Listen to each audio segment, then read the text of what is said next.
So we're celebrating this week the 50th anniversary of Medicare. And Medicare was meant to be a beginning. It was meant to be expanded to the rest of the country. That was the intention.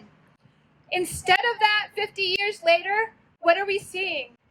Medicare is being dismantled. It's being privatized. And I have to say that both the Republicans and the Democrats are trying to privatize and dismantle Medicare. You just need to look at how Medicare Advantage has grown since the Affordable Care Act was passed in 2010. We're continuing to see tens of millions of people without health insurance. We continue to see tens of millions of people who have health insurance, but they can't use it because of the restricted networks, the now ultra-narrow networks that mean they exclude all of the health centers that people would need to go to if they were actually sick. Because of the high out-of-pocket costs, which even though they capped them, in this economy, people still can't afford to get the health care that they need.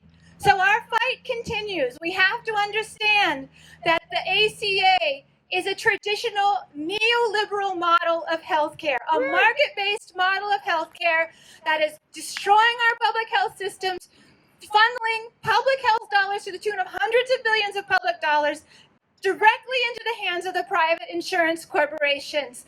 And it means austerity upon us when we can't get the healthcare that we need. So we need to be clear, because we're told that single payer is a path, that the ACA is a path to single payer. But if we look at the news recently and see that Anthem is now looking at buying Cigna if United Healthcare doesn't get there first, and that Humana is buying Aetna, that wasn't the single payer system that we were talking about. We're not looking for a single private health insurance monopoly, because we know what that means. It means that prices continue to go up and that we continue to not get health care. We see it in the pharmaceutical industry. Now that the pharmaceutical companies are buying up the generic companies, prices of basic medications that we need, like doxycycline, are going up by thousands of %. I had to get a prescription for my dog the other day for doxycycline. It used to be a couple of bucks. It was over $100 to get that for him. What are our patients going to do in that situation in this economy? So we have to be very clear. One thing I learned during the healthcare fight in 2009, 2010 is that we have a healthcare crisis and we need the ICU. And that stands for independence. We have to set the agenda independent of the political parties. We can't follow their agenda if it's taking us down the wrong path. We set the agenda. Right. We have to be clear about what that agenda is, because the propaganda tells us that the ACA is universal, affordable, and guaranteed. It is none of those things. We have to understand that single payer is the smallest increment of change that we can make to go in the right direction. And we have to be uncompromising. No longer are we going to say, we'll accept this little piece because maybe we'll get more later. That has continued to take us down the wrong path. So independent, clear, and uncompromising, and our demand for single payer. And we have to understand that single payer is part of the broader struggle for social, economic, racial, and environmental justice in this country. And as Dr. Stein said, when we come together, we are an unbeatable force that can change the political will of this country, and that's what it's going to take to overcome these industries. So with that, I'm going to pass it off to my partner, Kevin. Thank you. Thank you all for coming out. I have one message, and I'm going to be brief about it. The message is unity. Unity. We are all connected, not just because healthcare affects all of us. We all are born, we all get ill, we all die. Beyond that, we have a very fragile reality in the United States when it comes to healthcare. As Jill mentioned, our food supply is corrupted by big business. They want to hide from us the reality of GMO foods. They don't want us to know what we're eating. We all suffer from the same environment, the toxics in the environment, the pesticides massively used, the air and water pollution from fracking and other carbon industry. We all suffer from the same climate change crisis. We are all connected. And we have to act in unity, recognizing that fighting for health care to get what we want requires a radical transformation of the United States. A radical transformation, not just on health care. Not just on healthcare, We will only win the healthcare battle when we unify to challenge the corrupt system of the economy and government that we live under.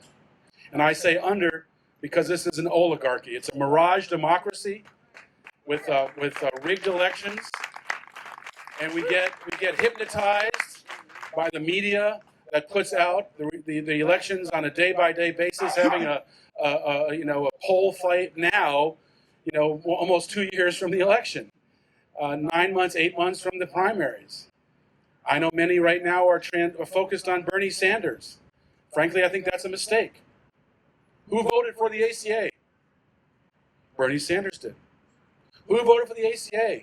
Donna Edwards, held up last week as a champion of single payer. She left the single payer fight almost immediately when the ACA began.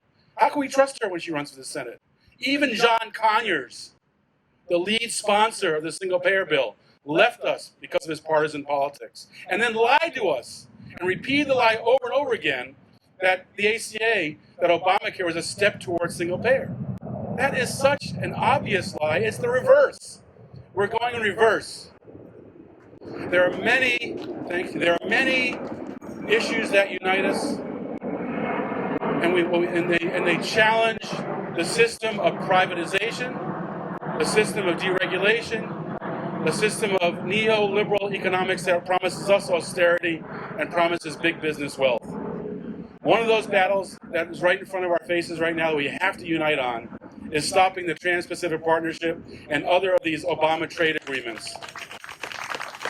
These trade agreements will undo Medicare. They will undo Medicare.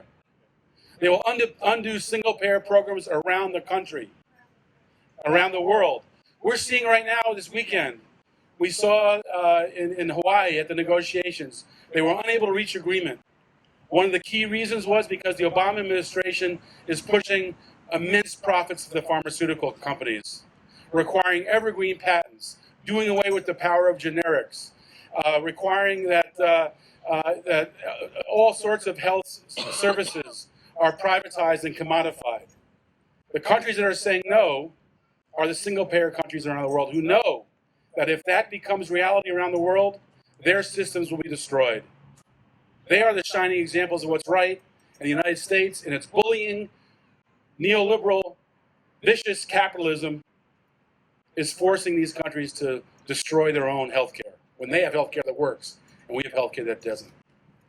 Now, this is a tremendous opportunity, the Trans-Pacific Partnership, because it's an opportunity for us to change the political culture in the United States. It's a culture currently dominated by the idea of privatization and markets rather than social good and human rights.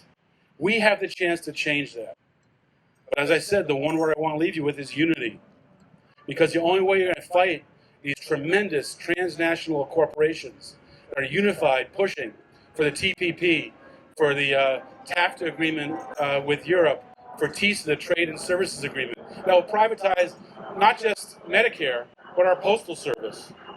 Everything that's working from the government will be privatized by these Obama trade agreements. We have to unify around this as an opportunity to change the political culture of the United States. If we stop these trade agreements, we are stopping the neoliberal economy. We're stopping privatization. We're changing the direction of the country towards social good and human rights. And that is the mentality we have to have. We need a government that puts people and the environment before profits. Right now we have a government, and when they're bipartisan, they're at their worst. We have a government that does the opposite. It puts the profits of their donors ahead of the necessities of the people and the protection of the planet.